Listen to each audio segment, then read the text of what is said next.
암과 치매는 의사도 두려워하거든요. 근데 뇌졸중은 그냥 그 전 단계가 단계별로 있습니다. 이미 중간에 내가 어느 정도구나, 얼마나 나쁘구나 라는 걸 알 수 있기 때문에 정말 마지막 순간에서도 멈추게 만들 수가 있거든요. 그래서 가장 좋은 습관은 빨리 사셔서 의사한테 재달라고 하는 게 아니라 본인이 거기 나온 대로 틈나는 대로 재보셔서 즐겁게 해보시면 됩니다. 안녕하세요, 하와이 대저택입니다. 지금 제가 말씀드리는 것들 중에 하나라도 해당이 되시는 분들이라면요, 꼭 끝까지 집중해서 보시면 좋을 것 같습니다. 노년을 위해 건강을 준비해야 할 50대다. 군것질과 야식을 쉽게 못 끊는다. 극심한 스트레스와 과로에 시달리고 있다. 건강을 뭔가 대수롭게 여기기 쉬운 30대나 40대다. 혈압과 혈당이 정상과 경계 사이를 왔다 갔다 한다. 운동은 내일로 미루는데 술 약속은 오늘부터 챙긴다. 마지막으로 뇌졸중을 여전히 노인이 되면 걸리는 병이라고만 생각하시는 분들, 오늘 이야기가 분명히 큰 도움 되실 겁니다. 서울대학교 병원 신경과 교수이시자 뇌혈관 질환 국내 최고 권위자이신 이승훈 교수님을 모셨습니다. 교수님 어서 오세요. 네, 안녕하세요. 네, 저는 서울대학교 병원 서울대학교 의과대학 신경과 이승훈입니다. 제가 뇌졸중에 대해서 전공해서 교수 생활을 시작한 지 이제 20년이 넘었는데요. 이제 많은 경험들을 이제 대중분들한테 쉽게 알려드리기 위해서 책을 좀 썼고요. 그래서 이렇게 훌륭한 채널에 초대받아서 제가 오늘 한번 쉽게 그 내용을 소개해드리고자 나오게 되었습니다. 반갑습니다. 책 제목이 일단 딱 눈에 들어오는데, 실제 조사에 따르면요, 교수님, 우리나라 사람들이 제일 두려워하는 질환이 암, 치매, 뇌졸중 세 가지라고 하는데요. 교수님께서 뇌졸중은 예방하기 쉬운 질환이다, 이렇게 말씀을 해주셨어요. 어떻게 예방하기 쉬운 질환인지 한번 말씀 부탁드리겠습니다. 이거는 제가 책을 팔기 위해서 이렇게 선정적으로 내세운 얘기가 아니고요. 네. 사실 이 병을 잘 공부하고 치료하다 보면 이 병을 도대체 왜 걸리는 거지라는 의문을 계속 생기게 될 수밖에 없습니다. 암과 치매는 의사도 두려워하거든요. 저도 항상 이제 암에 대해서는 이 안에서 벌어지는 과정에서 어떻게 보면 그 세포의 실수로 인해서 암 유전자의 급발진으로 인해서 언제 암세포가 생겨서 커질지 모르니까 그건 의사 입장에서 자기 몸을 관리하는 게 굉장히 어려운 일이고, 치매라는 것도 뇌세포가 결국에 이제 아밀로이드 플라크 하여튼 이런 그런 과정에 의해서 생겨가는 과정을 본인이 알고 모니터링하거나 막을 수 있는 게 아니다 보니까 많은 지식인 분들도 걸리시고 그러신단 말이에요. 근데 뇌졸중은 그냥 그 전 단계가 단계별로 있습니다. 그러니까 정상인일 때부터 마지막에 결국에는 뇌졸중이나 심근경색으로 딱 사건이 터질 때까지 암과 치매처럼 전혀 모르다가 중간 단계도 전혀 모르다가 갑자기 생긴 다음부터 이제 걷잡을 수 없는 그런 병이 아니고, 이미 중간에 내가 어느 정도구나, 얼마나 나쁘구나 라는 걸 알 수 있기 때문에 정말 마지막 순간에서도 멈추게 만들 수가 있거든요. 그래서 사실 그 의사로서 환자분들을 걸린 사람들을 치료하는 게 아니고 걸리기 전에 환자를 오게 만들지 말아야 되겠다, 그런 생각을 좀 오래 하다가 이렇게 책을 내게 됐습니다. 그렇군요. 예전에는 중풍이라고들 흔히 그냥 불렀었는데 90년대 들어서부터 이제 뇌졸중이라는 용어가 보편적으로 좀 자리를 잡은 것 같습니다. 이 뇌졸중이 가장 무서운 게 어떤 점인가요? 뇌졸중이 일반인들이 무서워하는 이유는 의학적으로도 타당합니다. 그러니까 사망률이 1990년대까지 암에 이어서 2위인 질환이었고, 사망률이 높고 흔한데, 그리고 전 세계적으로 장애를 일으키는 1위 질환이거든요. 장애인이 되는 첫 번째 이유라는 거죠. 대개는 교통사고나 이런 거 생각하실 텐데 실제로 전 세계적으로 보면 뇌졸중이 1위. 본인이 장애자로 살 거다, 내지는 행복한 가족들하고 있다가 본인이 원하지 않게 갑자기 죽을 거다, 그런 생각을 하지 못하시니까 그런 일이 흔하기 때문에 주변에서 벌어지는 걸 보면 나도 언젠가 저런 일이 생기지 않을까라는 이제 공포를 가지셔서, 그래서 제일 두렵다고 하죠. 가장 흔하게 이제 겪는 장애라고 한다면 뇌졸중 이후에 어떤 것들이 좀 마치 교통사고 난 것처럼 반신불수가 되는 게 가장 흔하죠. 근데 이제 교통사고는 허리를 다치게 되면 하지마비가 되는데,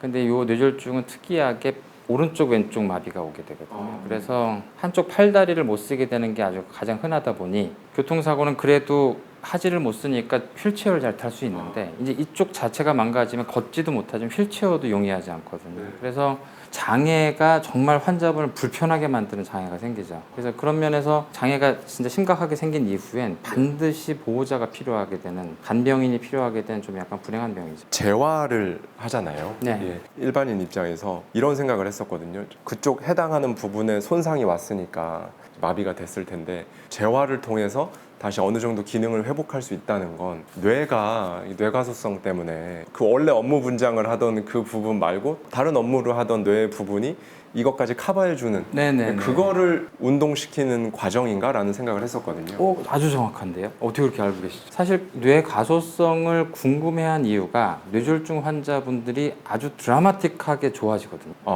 생각보다 굉장히 많이 좋아집니다. 그래서 처음에 뇌졸중을 맞았을 땐 상당 부분의 환자들이 침대에서 못 걸으세요. 그런데 3개월 정도 지나면 거의 다 걸으세요. 단적으로 이제 저희들이 쉽게 어떻게 말씀드리냐면 뇌졸중 환자의 예후를 보면 저희들이 예후를 따질 때 3개월 이후부터 따지는데 그 환자분들이 한 25%는 아무 증상이 없고요. 완전히 회복이 됐고 또 25%는 증상은 있지만 본인만 느낄 수가 있어서 다른 분이 모르기 때문에 뇌졸중 환자인지 몰라요.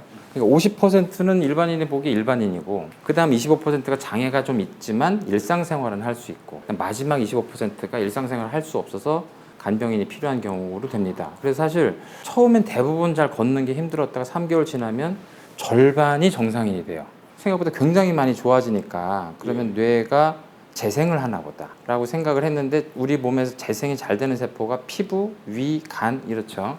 간은 70%가 없어져도 원상복구가 되거든요. 그런데 뇌는 가장 불행하게 우리 몸에서 이제 재생이 안 되는 세포가 이제 수정체, 연골 이런 게 있는데 뇌가 거의 그 다음 수준으로 재생이 안 됩니다. 네네. 그래서 일부 재생이 되는 뭐 기억 세포들이 조금 있긴 하지만 이렇게 사고처럼 뇌가 크게 망가졌을 때는 거의 영향을 못 미치기 때문에 그냥 재생이 없다라고 이렇게 이해하는 게 낫다는 거죠. 근데 그럼에도 불구하고 거의 뇌가 절반이 사라진 사람조차 굉장히 많이 좋아진단 말이에요. 그래서 이게 좋아지는 과정이 뭔가 했더니 주변 세포들이 세포체는 죽었는데 밑에는 이제 줄기가 남아 있잖아요. 예. 그럼 이 줄기랑 이제 연결을 해 옆에 멀쩡한 세포들이 자기들이 있는데도 또 하나 또 연결을 해서 어떤 게 필요하다는 피드백을 받는 거죠. 그래서 본인이 여력이 되면 두 가지를 다 하기 시작을 해요. 그래서 이거 제가 비유를 하기를 어떤 회사에 한 팀이 갈등이 있어서 팀이 다 나갔는데 그 팀이 너무 중요한 일을 해서 그 회사가 망할 수도 있지만 남아있는 직원들이 너무 애사심도 강하고 능력이 좋아서 갑자기 이 팀원보다 일을 더 잘할 수도 있잖아요. 그렇죠.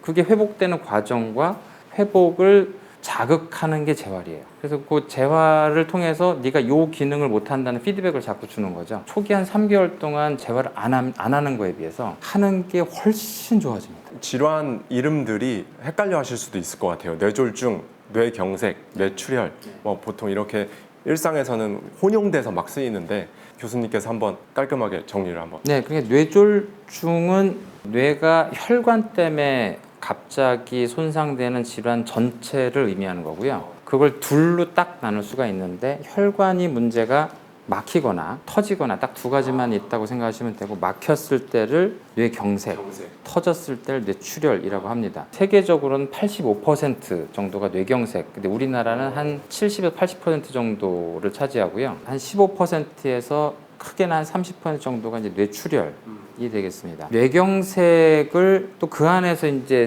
세분할 수 있는데 세분하는 이유는 사실은 분류를 자세히 해야 된다는 게 아니고 사실은 다른 병인데 환자분이 처음에 응급실을 올 때 그걸 구별을 할 이유가 없어서 왜냐하면 응급치료가 더 중요하기 때문에 그래서 이제 처음에는 뭉뚱그려서 저희들이 보고 입원해서는 이제 세분해서 보게 됩니다. 그 중에 이제 복잡한 걸 많이 하실 필요는 없고 책에는 자세히 써 있지만 뇌경색은 세 가지 심근경색처럼 큰 혈관의 동맥경화 그걸 죽상경화증이라고 하거든요. 그것 때문에 생긴 뇌졸중, 뇌경색 그걸 이제 대혈관 죽상경화증이라고 하고요. 그 다음에 뇌로 들어가는 간선도로 같은 작은 혈관이 막히는 거를 열공성 경색, 작은 뇌경색인데 그렇게 표현하는데 소혈관에 의한 뇌경색이다.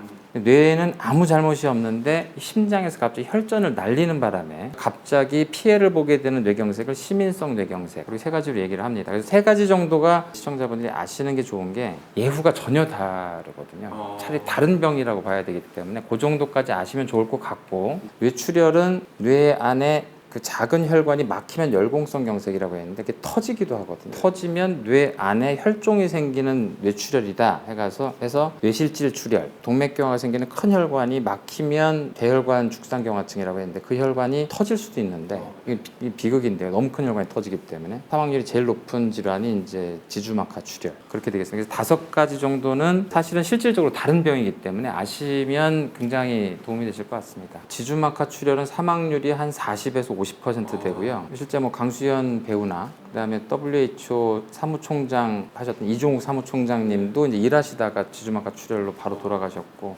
뇌출혈인데 즉각적으로 사망하는 소식을 듣게 되는 가장 첫 번째 원인 그리고 젊은 나이에 생깁니다. 비교적. 이 지주막하 출혈은 치명적인데 좀 젊은 나이에 생기고요. 뇌실질 출혈은 사망률이 우리나라는 좀 낮은 편이라 20%고 전 세계적으로 한 40% 되거든요. 뇌출혈은 기본적으로 사실 다른 곳의 출혈은 우리가 바로 들어가서 그 혈관을 막거나 아니면 이런 피부 근처라면 이제 압박을 하거나 그러면 되는데 뇌는 뼈에 둘러싸여 있고 압박할 방법도 없고 압박을 하는 것 자체가 뇌를 손상을 시키기 때문에 그런 방법들이 없어서 실제로도 사망할 가능성이 훨씬 높은 거죠. 뇌경색은 그거에 비해서 훨씬 적어서요. 네. 전반적으로 한 5% 정도. 정말 궁금한 부분이 있습니다. 고혈압이 뇌졸중의 가장 큰 단일 위험 요인으로 침묵의 살인자라고도 불리는데 이거는 사전에 알 수 있는 거나 그런 게 전혀 없나요? 그러니까 이제 뇌졸중에 제가 말씀드린 단계를 좀 이해하시면 좋은데요. 제가 이 책에서 4가지 단계로 나누고 0단계, 1, 2, 3단계 이렇게 나눴거든요. 사실 0단계라는 표현을 쓴 이유는 정상인이다라는 뜻이고 그래서 정상인이어서 위험 요인이 없는 대부분의 사람들 그분들조차 뭔가를 조금만 준비하면 된다는 취지로 이렇게 썼고요. 1단계는 위험 요인이 있는데 동맥경화나 그런 문제가 생기지 않으신 분들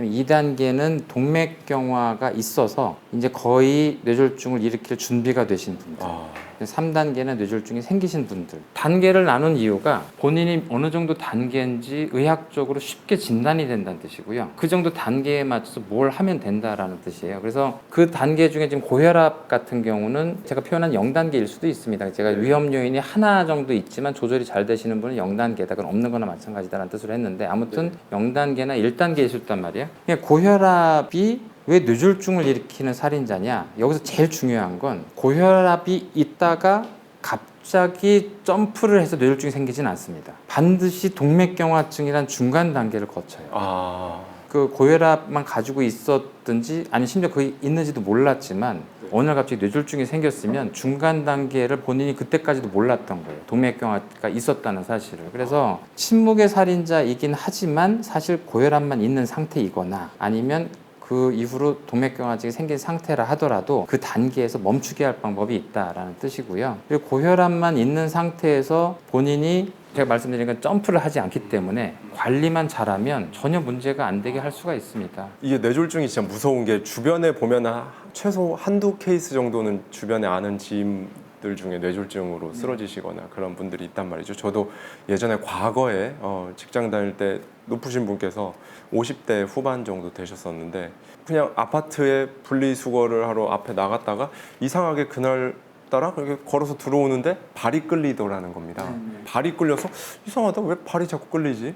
그랬는데 그러고 나서 이송되고 했는데 아마 제 기억으로는 뇌경색 이었을 겁니다. 근데 후유증이 그분은 남으셨던 게 걷는 거나 이런 건 괜찮은데 언어가 발음이 좀 어눌해지신 그게 후유증으로 남아있더라고요. 이분 같은 경우는 아무런 그런 징후가 없다가 갑자기 그냥 어느 날 다리가 끌려가지고 그냥 순식간에 그렇게 된 케이스인데 그러니까 이 책에서 중요하게 얘기하는 거는 방금 질문도 그랬는데 고혈압이 왜 침묵의 살인자냐 고혈압만 그런 게 아니고요. 당뇨와 고지혈증도 아무 증상이 없습니다. 그러니까 증상이 있다고 아시는 분들은 굉장히 심하게 관리 안 한 분들의 일부 증상을 좀 오해하신 거고요. 대부분 초기 중기가 돼도 이 고혈압, 당뇨, 고지혈증은 아무 증상이 없어요. 그러니까 아무 증상이 없기 때문에 그거를 알아내기 위한 조금의 노력을 하지 않으면 없다고 알고 수십 년을 사시게 됩니다. 그래서 그분도 아마 혈압을 가끔 재보지. 그래서 지금 같으면 더 검사가 편해졌지만 당화혈색소를 1년에 한 번 정도는 내가 수치를 기억할 정도로 해보자. 그 다음에 콜레스테롤도 뭐 수치가 여러 개인데 복잡하게 아지 마시고 LDL 콜레스테롤만 내가 수치를 재서 얼마인지 보자. 그 3가지만 매년 내지는 2년에 한 번 정도는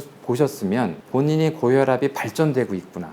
아니면 내가 당뇨가 생겼구나, 아니면 내가 고지혈증이 있구나를 아셨을 겁니다. 그럼 이제 그게 있다는 게 어떤 의미냐? 그게 없는 사람이 동맥경화증이 생기진 않아요. 그게 있어서 관리가 안 됐을 때 혈관이 상처받으면서 점점 자라 올라가는 게 동맥경화증이니까, 그럼 동맥경화증 무슨 증상이 있냐? 얘도 없어요. 그러니까 지금 말한 것 중에 증상이 있는 게 아무것도 없습니다. 그러다가 뇌졸중이 생길 때 비로소 나는 건강했는데 문제가 생겼어 라고 얘기를 하시는 거니까, 제가 이 책을 쓴 취지는 평상시 이 증상을 조심하십시오라고 쓴 게 아니고, 모릅니다. 아무도 모릅니다. 자기 자신의 증상으로 본인의 건강 상태를 알 방법이 없습니다 라는 걸 알려드리는 거고, 그래서 아주 최소한의 노력을 하시면 된다, 그걸 말씀드리는 거예요. 이 일상에서 작고 쉬운 이 습관 하나만 좀 이렇게 가져가시면 조금 훨씬 더 뇌졸중을 예방할 수 있다. 3대 정말 공포 질환이잖아요. 암, 치매, 뇌졸중. 네, 그럼 딱 한 가지만. 그러니까 이제 뭐 뻔하게 담배 끊어라 이렇게 하는 것보다 이제 생활 습관에서 할 만한 게 이제 혈압계를 하나 사시라. 겁니다. 그러니까 이제 혈압계를 과거에는 특히 어르신분들 같은 경우에 외래에 오면 의사가 청진기 꽂고 수온 혈압계로 이렇게 하는 거를 굉장히 중요한 세레모니. 병원 가서 이걸 해주는 의사는 좋은 의사, 안 해주는 의사는 나쁜 의사, 이렇게 중요한 세레모니를 생각했단 말이에요. 근데 사실은 의사가 교육받아서 이제 혈압을 재는 게 부정확합니다. 정확하지 않아요. 또 수은혈압계가 수은 때문에 환경 오염 우려 때문에 지금은 생산 중단됐어요. 그 사이에 굉장히 많은 그런 혈압계의 발전으로 지금 전자혈압계가 동일하게 정확합니다. 근데 혈압이라는 건 사실은 우리 몸의 여러 가지 상황을 몸이 지켜주기 위해서 혈액을 주기 위한 시스템이에요. 일을 하거나 운동을 하거나 신경을 쓰거나 화가 나거나 과로를 하거나 다 에너지가 많이 필요하겠구나 해서 심장과 혈관들이 긴장을 해서 혈액을 더 많이 보내주는 거거든요. 그러니까 나를 위해서 애써주는 거예요. 본인이 혈압을 쟀는데 높다, 그러면 내가 혈압이 높을 만한 지금 상태인가 보다 라고 보시면 되는 거죠. 고혈압이라는 건 어떤 상태냐면 정의가 안정된 상태에서 혈압이 얼마 이상일 때를 고혈압이라고 합니다. 그러니까 고혈압을 진단하기 위해 가장 좋은 곳은 집이에요. 병원에 오면 긴장하고 의사를 만나고 그 상황 자체가 스트레스를 주는 거기 때문에 평균 15가 정도 올라가게. 그래서 이제 집에서 쟀는데 고혈압 기준은 140에 90을 넘는 거지만 실제로 집에서 쟀을 때는 편안하고 안 아프고, 그러니까 우리나라 사람들이 거꾸로 하잖아요. 머리가 아프다, 혈압계 좀 가져와라, 거꾸로 하신단 말이에요. 이렇게 하면 안 되고, 그땐 재면 안 되고 아주 편안하고 오늘 너무 기분이 좋네, 혈압이나 재볼까, 이러셔야 됩니다. 그때 이제 식탁에 앉아서 요 팔뚝과 심장과 혈압계 높이를 동일하게 놓고, 옷은 일단 벗으시는 게 좋아요. 옷은 없는 상태에서. 그래서 한 2분 정도 그냥 즐거운 상상 하시다가 버튼 딱 누르고 쟀는데 바로 보지 마시고 지우고 다시 한번 재셔서 두 번째 잰 혈압이 이렇게 안정을 취했는데 130, 80을 넘어간다. 거의 고혈압입니다. 정상 혈압은 이런 상태에서 120에 80을 넘어가지 않아요. 그게 무슨 뜻이냐? 110 얼마에 70 얼마가 나온다. 그러니까 그게 정상인데 120만 넘어가면 그것도 약간 높은 혈압이다. 130을 넘어가면 고혈압일 가능성이 있다. 자주 재봐라. 고혈압 환자를 진단하는 가장 좋은 곳은 집이기 때문에 굉장히 좋은 혈압계들이 많이 있어서 뭐 200만 원 넘는 것도 있어요. 근데 그런 것들은 불편한 곳에서 자동으로 재기 위해 그렇게 한 거지, 환자분이 하기 위한 좋은 혈압계는 우리가 임상시험 할 때도 보통 FDA 인증받았다고 돼 있는 좀 일본 회사 제품이라서 그러는데 오므론 회사 제품을 많이 쓰거든요. 네. 그게 이제 네이버 쇼핑 쿠팡 뭐 이런 데 들어가시면 5만 원 남짓이에요. 별로 비싸지가 않군요. 네, 5만 원 남짓. 저도 그래서 5만 원 남짓짜리를 가지고 사무실에도 있고 집에도 있고 그래서 심심하면 잽니다. 그러니까 그거를 가지고 장난감처럼 오늘 기분이 너무 좋네, 혈압 재봐야지 하면서 그걸 핸드폰에 잠깐 기록해 두시든지 그렇게 지내시면 본인의 고혈압이 생길 때를 아시게 됩니다. 그래서 고혈압을 초반에 진단하고 혈압약을 반드시 먹으라는 게 아니라 본인의 건강 생활을 잘 못했다, 그러니까 그냥 이렇게 얘기해서 녹황색 채소를 먹어라, 과잉 칼로리를 하지 마라, 이렇게 그냥 얘기하면 잔소리인데, 혈압을 재고 내가 135에 85가 나왔네 라고 스스로 느끼고 스스로 건강생활을 하겠다고 하시는 건 정말 열심히 하시거든요. 그걸 6개월 동안 하고 보면 혈압이 떨어집니다. 그렇게 관리하시면 평생 고혈압이 안 생길 수도 있고, 나중에 어쩔 수 없이 생겼을 때도 고혈압 관리가 혈압약을 먹어도 하나로 금방 조절될 정도로 아주 낮은 수준의 고혈압으로 인생이 끝나요. 높은 수준의 심한 고혈압일 때 동맥경화가 막 오게 되는 거니까 그 단계를 안 넘어가게 된단 말이에요. 그래서 가장 좋은 습관은 혈압계를 빨리 사셔서 의사한테 재달라고 하는 게 아니라 본인이 거기 나온 대로 틈나는 대로 재보셔서 130에 80을 넘는지를 즐겁게 해보시면 됩니다. 지금 말씀해 주신 부분이 너무 중요한 것 같고 또 이렇게 생각하지 못한 부분을 탁 와서 때리는 게 생각해 보면 코로나 이후로 집에 체온계는 이제 거의 다 있어요. 생각해 보면 혈압계는 거의 없거든요. 그 어르신들이나 선물로 드린다고 생각하시죠. 거꾸로 본인이 필요한지도 모르셨죠. 그러니까요. 근데 체온이나 혈압이나 정말 우리 몸의 상태를 가장 근본적으로 알려주는 가장 중요한 지표들인데 지금 교수님 말씀 주신 대로 그냥 심심할 때 기분 좋을 때 혈압도 좀 그렇게 관리를 네. 오히려 더 중요한 게 체온계는 본인이 몸이 열이 난다고 느낄 때 하잖아요. 맞아요. 좀 으슬으슬한데 이러면 근데 혈압은 160, 180이 돼도 모릅니다. 몰라요. 이 침묵의 살인자라는 이유가 증상이 없는데 꼭 우리나라 사람은 머리가 아플 때 고혈압이라고 생각을 하거든요. 네네. 고혈압 때문에 머리가 아프다. 근데 실제로는 머리가 아파서 혈압이 올라갑니다. 혈압이 높아서 머리가 아픈 게 아니고 거꾸로예요. 본인이 지금 머리 아플 일이 생겼기 때문에 몸에서는 그걸 고치려고 혈압이 올라가 주는 거예요. 그러니까 이 상황 때문에 고치려고 가는 소방차, 경찰차 보고 네가 범인이지 하는 거예요. 범인은 딴 데 있는데. 그래서 이제 고혈압이라는 범인을 제대로 찾으려면 평상시에 본인이 집에서 그렇게 재시면 되는 거고 혈압계 모델이 정말 많은데 정말 눈탱이 맞을까 봐 걱정이잖아요. 맞지 마시라는 거지. 그러니까 5만 원 정도의 자동 혈압계면은 충분하다. 병원에 있는 이렇게 해서 하는 건 비싸. 그런 것들은 이제 빠른 속도로 재기 위해서 여러 다른 액세서리들이 있어서 막 100만 원, 200만 원 하는 거고요. 그런 걸 집에 가지고 계시는 건 절대 불필요하죠. 저도 그런 건 전혀 안 가지고 있고. 네. 여러분 쿠팡에서 네이버나 쿠팡에서도 혈압계를 5만 원 정도의 가격에 살 수 있다는 체온계보다도 저렴한 것 같아요. 예, 그래서 저도 오늘 교수님 말씀 듣고 하나 장만을 해서 해봐야겠습니다.